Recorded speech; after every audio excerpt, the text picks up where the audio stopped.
Well, first, the president will make his first commencement address of the graduation season, heading to the conservative Christian campus of Liberty University in Lynchburg, Virginia. And you're right, there is new progress in the search to find a replacement for fired FBI Director James Comey.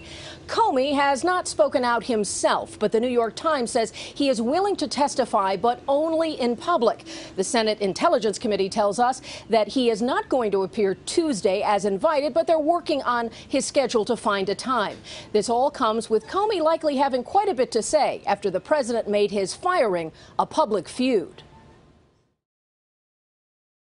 One tweeted word from the president set off a new controversy. Tapes. I've talked to the president. The president has nothing further to add on that. But the president already implied a threat. James Comey better hope there are no tapes of our conversations before he starts leaking to the press. Reporters peppered the White House.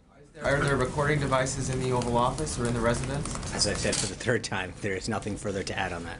And the president ducked the question himself in a Fox News interview. What about the idea that in a tweet you said that there might be tape recordings? Well, that I can't talk about. I won't talk about that. All I want is for Comey to be honest. At issue, what was said between the president and then FBI director over dinner on January 27th.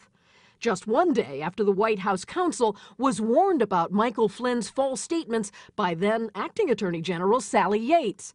In an interview with NBC's Lester Holt, the president said Comey cleared him.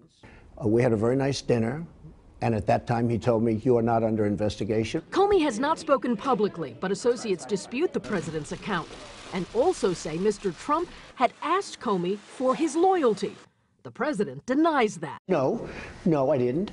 But I don't think it would be a bad question to ask. I think loyalty to the country, loyalty to the United States is important. I don't know how that got there because I didn't ask that question. Today in Washington, the search for a Comey successor begins, with job interviews led by Attorney General Jeff Sessions.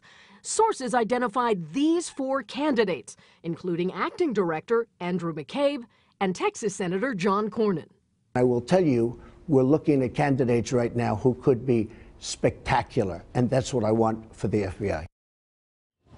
And the tweeted suggestion by the president that there were, quote, tapes is already spurring action from Democrats who fired off a letter to the White House counsel here saying that they want to know if, in fact, there are any recordings, and if they do exist, saying that they must be preserved under the Presidential Records Act, something that keeps all the records of an administration available to the public. So either way, the White House is under pressure to say if those tapes exist or if they do not. Chanel, Craig? Kelly O'Donnell for us this morning from the White House. Kelly O, thank you. Hello, Today fans. Thanks for checking out our YouTube channel. Subscribe by clicking that button down there and click on any of the videos over here to watch the latest interviews, show highlights, and digital exclusives.